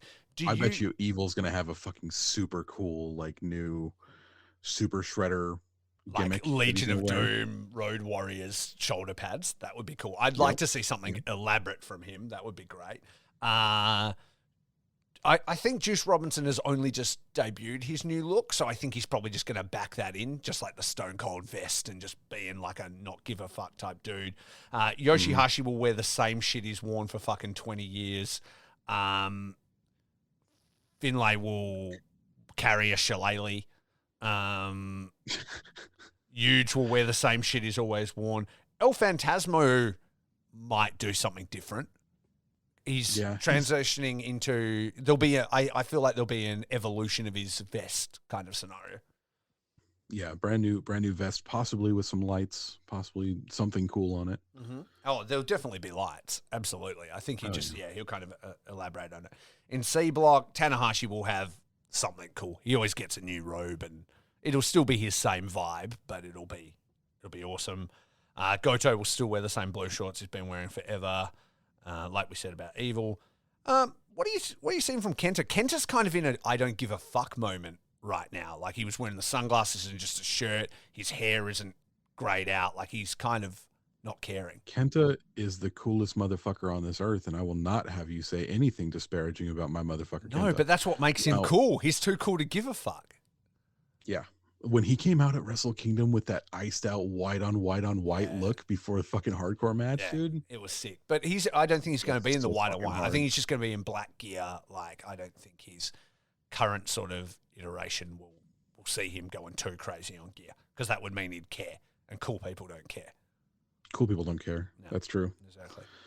Zach's gonna have maybe like he's just got that gold trim for his gear, so that'll probably be where he's wearing there.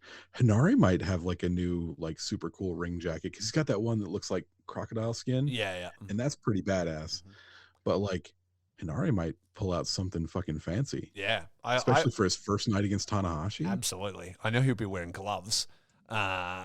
He's been loving the gloves and the sunnies, but yeah, I would like to see an evolution of his look. I've always wanted him to kind of do something a little bit more like, Muay Thai inspired kind of thing, because he does have that training background, like that sort of like think a Miro kind of shorts and kind of thing. Yeah. Do like the Muay Thai shorts with like green and gold. Yeah, and kick pads and stuff. I think that'd be a cool silhouette for him. And I don't think like nobody else in United Empire really has that look. So it would set him apart from the other members. So I think that would be really cool. And then who we got? And then Naito will just be Naito, but he'll just have a more bedazzled kind of version. He'll wrestle in a different T-shirt. Yeah. Do you see Jay White mixing it up, or just doing his same sort of ripped jeans kind of fabric-y? I think he'll do that sort of ripped jeans fabric, maybe with a different color or like pattern. Might be cool. That would be cool. Something a bit more. Yeah. I would like to see a black, but with the switchblade cuts in it are gold, because it's the champ. That would be cool. Ooh, that'd be hot. That'd be fucking hot. Exactly. I was thinking maybe one where all the bands, the ripped fabrics are not the same color, because they're like on his pants they're always like all white or all black with with an accent color on it. Maybe it'd be cool to have it like mostly black with like a couple of white or red bits in here. That could be cool. Would be pretty cool. Exactly. But yeah, no, gold sounds fucking awesome. Yeah, that would be awesome. Ishii will be exactly the same. Sonata will do probably a whole new look. I would be disappointed if he didn't. He normally debuts a whole new look. Tama Tonga. Do you think so? We've barely even talked about Tama today, and this could be a huge coming out party for him. He could well win his block. He could definitely spoil Jay White. He could definitely set up a title shot for himself, and we could see an evolution of even his gear. Could be a thing. He's had a lot of really cool ideas as far as his gear goes in the past. When he and his brother came out with the like Red Hood masks that had the glowing eyes on them and stuff like that, those were bad as fuck. I love that shit. They were really cool. But he seems like he really likes the like superhero padded vest thing that he wears down. Well, he used to wear down. Now he just shows his entire rig. Yeah, so, exactly. It's Rig City. Yeah, so maybe more rigging, but that should be interesting. Great-O-Khan will change it up, I think. Like we've seen a few different iterations of his sort of entrance setup. I would like to see a new ring jacket or something like that for him would be pretty cool. I want to see the flag every time. I love the flag. My wife was really impressed with the flag the other day. I like the detail on it. Like when you see the plans that he put on Instagram, it's got like all the members' names on it and all this kind of stuff. It's really cool. I would like to see a brand new over-the-top fucking Tai Chi entrance jacket. I would love to see that. Yeah. Yeah. Something just opulence. Yeah. You know? Exactly. Feathers. So many feathers. I mean, like coked out fucking Rocket Man Elton John fucking level Tai Chi. You want to see Tai Chi in white is what you're saying. White on white Tai Chi. He's saving that. He's saving that for like a title match or something like that. So fucking hard. Yeah. Oh my God. I don't think he'll have to save Miho Abe comes out with a matching white outfit. Imagine the opulence. The opulence. The opulence. Yeah, I want it. Oh my God. That would be sick. And then Chase Owens will be exactly the same. Do you think we're going to see Okada switch it up? I mean, obviously he's in this kind of Inoki gear. He seems really happy with that robe. Yeah.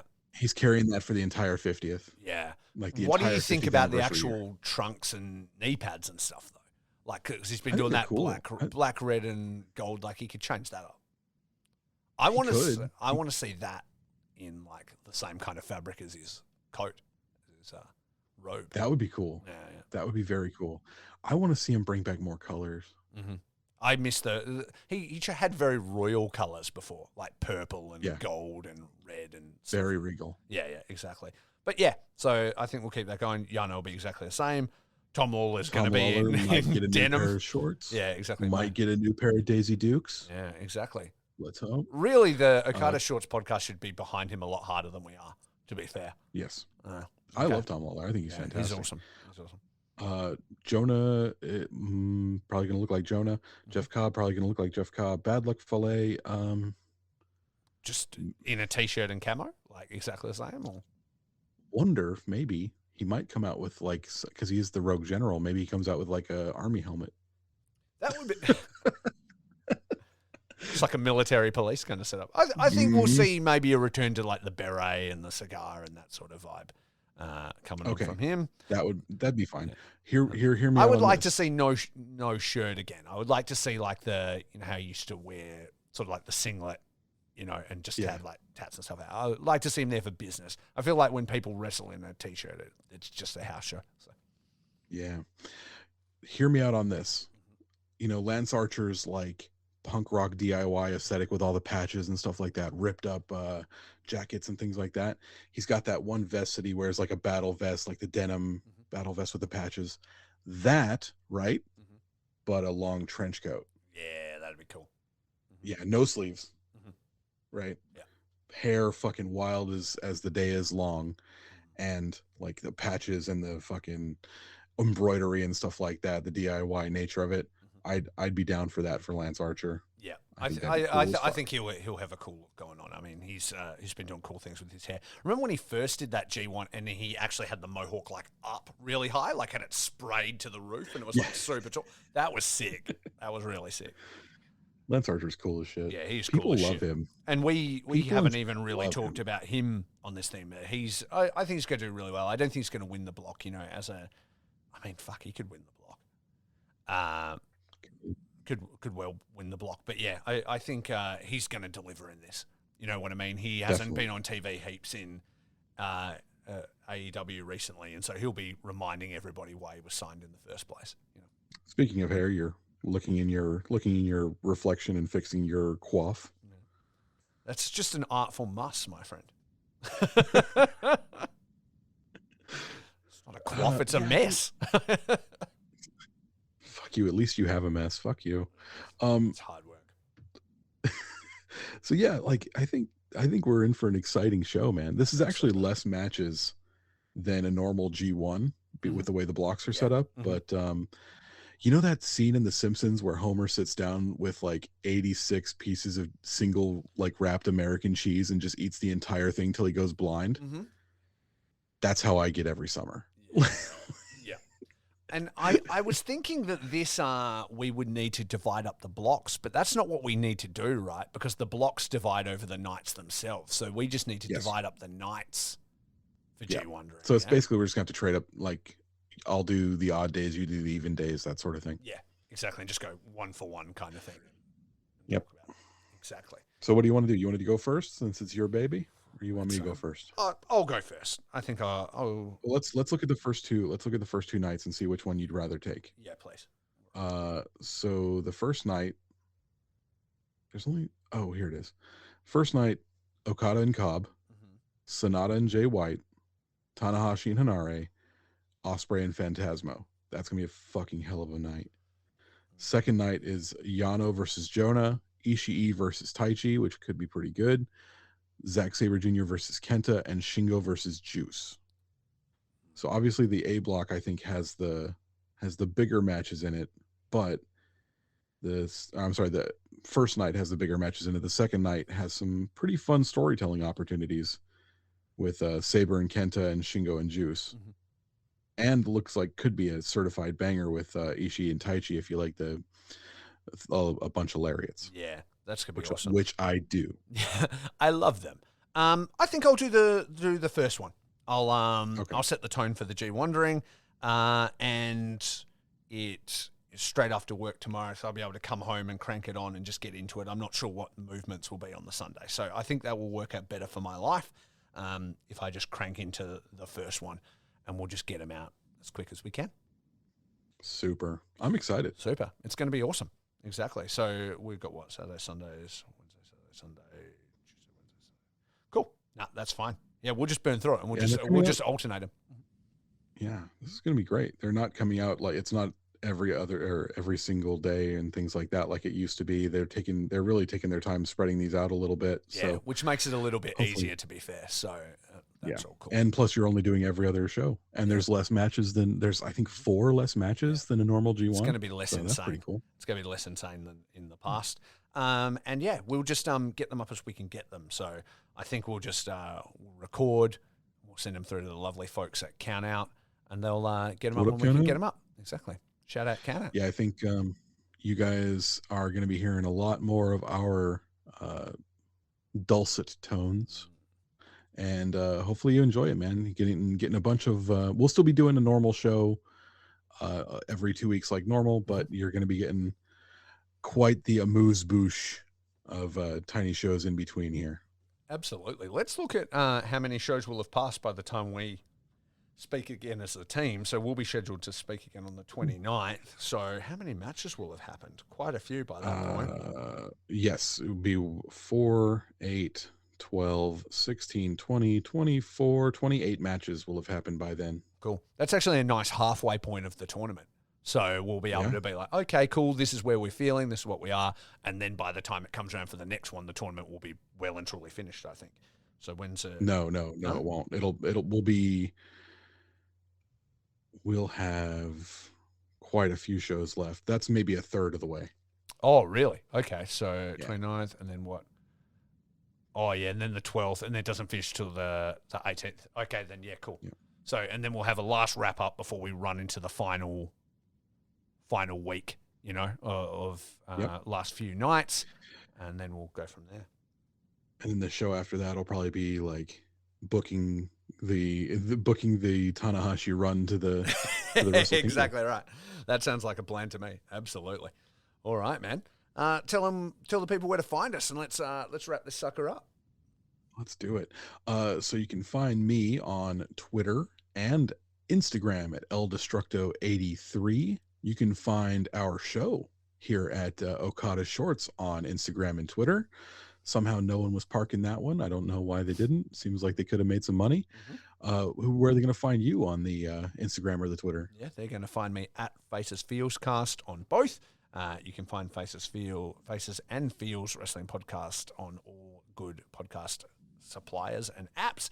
And you can check out all of our stuff, be it Okada Shorts or Faces and Feels or any of Curtis's many podcasts in all those places. We've got a couple of link trees and they've got links to everything. So just suss those out from our social media handles. And one other thing, if you find the naive stupidity of us giving away a free show and our business model to be oddly charming, you can go to the Count Out Podcasting Network and become a member of their subscription service, which helps out this show and all the other lovely shows on the Count Out Podcast.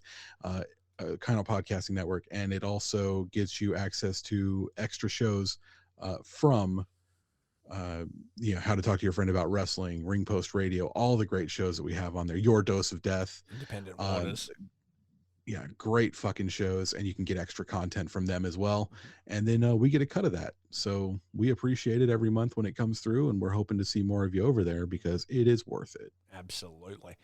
Dude, thank you so much for your time today. I'm sorry I was a bit late off the bat, but this has been fun, man. I had a really good time. I always love doing the best and worst case scenarios. It's my favorite thing that we do. Well, actually, you know what my favorite thing that we do is when we just start talking and don't even introduce the show. Like nearly every time.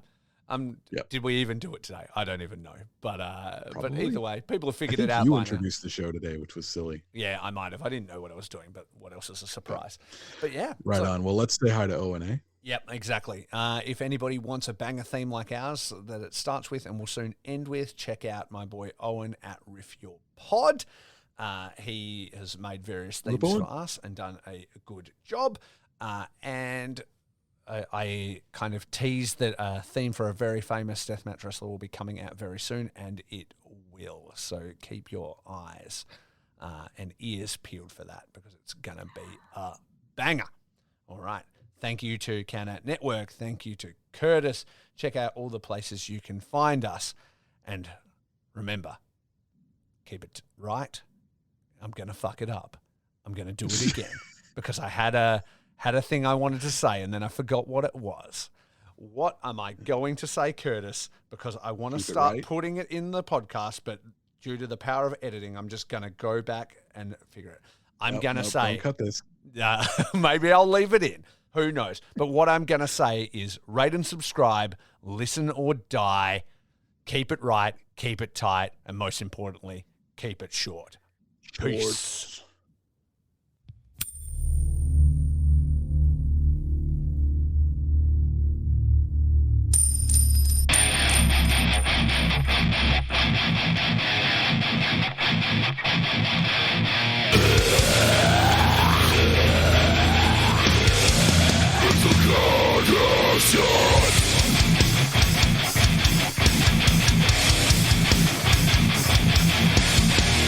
Cowardly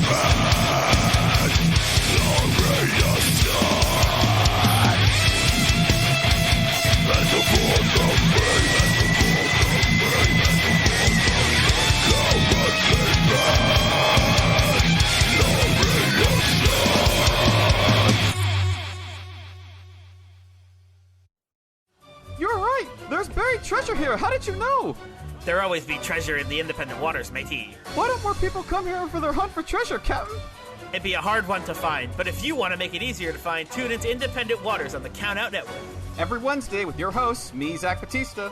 And me, Mikey Manfredi. As we take you through the independent wrestling scene and find the treasure buried beneath the surface. Whether you're new to indie wrestling or have been watching for years, this show is for you. That's Independent Waters every Wednesday on the Count Out Network. See you there, landlubbers.